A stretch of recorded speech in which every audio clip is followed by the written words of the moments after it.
Well, now as we jump into the show, we're going to talk a little bit about the Final Four. And my personal opinion on it, I loved it. I loved every minute of it. You got to think about the duality of the women's versus the men's game. You know, you got the men's game, super serious, super dialed in. And then the women's took a lighter side to some of the commentary. We talked about Bird and Taurasi yesterday. I loved it. Absolutely loved it. I think that they toed the line. They got a ton of Twitter mentions. Their mentions were through the roof. I think that's what the NCAA was thinking of. And when you think about the women's versus the men's as well, you got to look at South Carolina, the storyline last year, Aaliyah Boston. I mean, that's for me, that was her redemption. You know, she missed the shot to beat Stanford last year in the Final Four, and Stanford goes on to be the national champion. So if she makes that shot, South Carolina probably wins last year, and they're back to back. Aaliyah Boston this year dominates, ends up winning the game. Dawn Staley's up there. She's on the podium. So I love that aspect of it. And then the men's. I mean, you got Duke versus North Carolina. You couldn't have asked for a better story. You know, the fact that Duke and North Carolina's history, 100 games. You know, Coach K is going to finish 50-50 in his career. I mean, that's what movies are made of. I mean, I definitely see this being a movie down the road at some point. And then when you think about the change within Kansas to North Carolina comes out, guns blazing, you know, hitting on all cylinders. Kansas can't really get it going. Besides the first play, Kansas drew it up perfect. You know, pick, pass, pop, knock the three down. Everybody's like, oh, here we go. This Kansas fast-paced offense. North Carolina is not going to be able to handle it well. Armando Bacot said, nah, I got something to do with this. And you think about Armando Bacot, the toughness. He's limping around pregame. He's limping around during warmups. And then all of a sudden, we know what they do. You give him a shot in the ankle, you do something to numb it up a little bit, and the kid goes. Well, 30-something seconds left in the game, he hurts his ankle again. And I think that was the change in the game. You know, I even like the fact that Kansas didn't try to score. But before we talk more about Kansas trying to score, I got to bring my producer in, Sam Ekstrom. Sam, Kansas did not try to score as North Carolina had four guys. It was 4-on-5. And in sportsmanship doesn't always happen on the court. It happens off the court. You don't see in-game guys kind of take it easy when they realize, well, hey, this dude's hurt. Let's see if we can get him up the court. Because Kansas easily could have dumped it down low to the big fella, McCormick. And he had a guard on him. You know, and then if he kicks it out, there's only four guys to defend five. So what are your thoughts on that?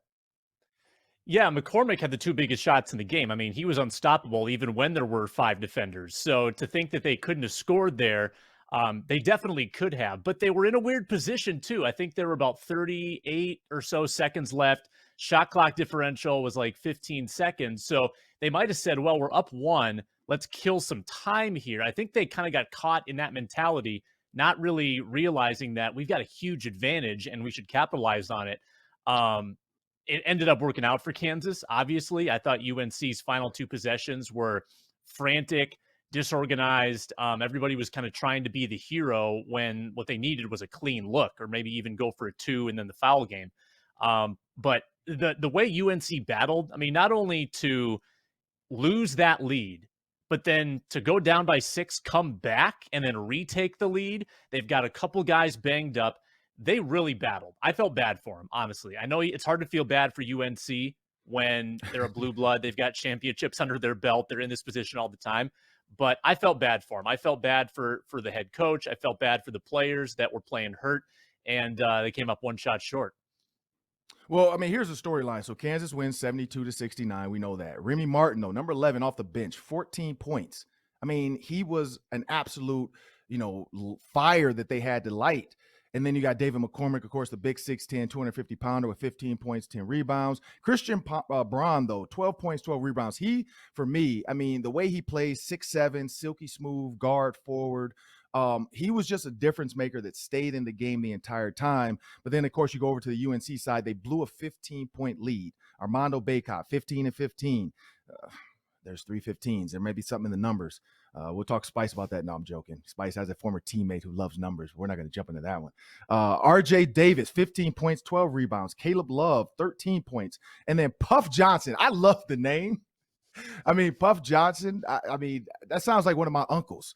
But Puff Johnson, 11 points off the bench. I don't know if you saw the whole game, but he got punched in the stomach at one point. That was another like sportsmanship type. And maybe Kansas was paying it forward because, well, no, that was Kansas twice doing it because Puff Johnson gets punched in the stomach. They're coming down. The Kansas player is pointing to Puff to let the ref know, hey, something's not right. This kid is over here killed over on the ground, spitting up on the court. Where he could have been like, hey, let me get the ball. I got a wide open three. But you just saw time in and time out. My favorite moments, and I'll get yours from that, Sam. My favorite moments in March Madness were St. Peter's Cinderella story. They beat Kentucky. They beat Murray State. They beat Purdue. They get blown out though by UNC 69-49, and that's when the pumpkin, the carriage turned back into a pumpkin.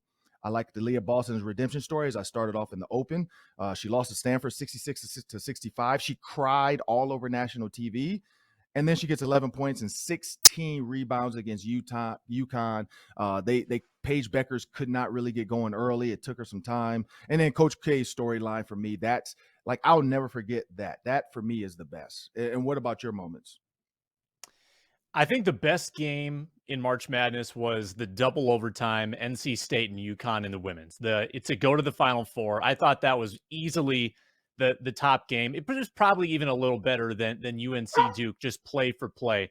I've got a dog here who's excited about it too.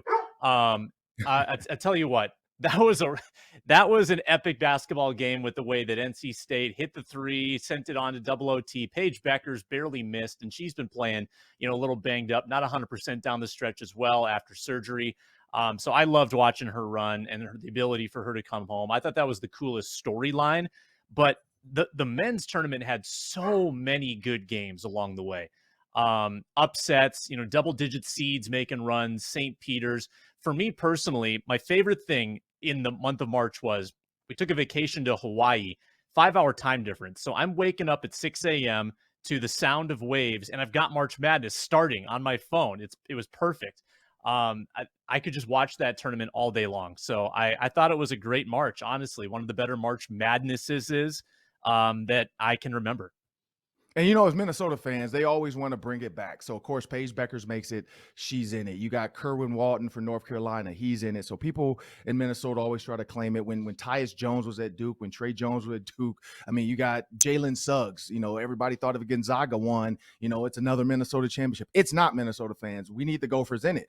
And so the question I'm going to answer is, how do the Gophers, women and men, how do they get back into it? Well, I think they've started. You look at the Gophers recruiting needs and what they did this year. So you got Farrell Payne, you got Josh Ola Joseph, you got Braden Carrington, all three out of Minnesota, all three top kids. Braden Carrington is Mr. Basketball. So Ben Johnson talked about the AAU trail and how he's going to do it differently than a lot of coaches in the past with, really getting into these AAU teams and coaches and getting them to trust. And the trust has started. You get two good kids, Farrell Payne, the big 6'9" kid. That was a big one for him. And then you look at Amaya Battle, Mara Braun, Mallory Heyer, and Naima Holloway. 4 McDonald's All-Americans. The Gophers have the best recruiting class for women in their history.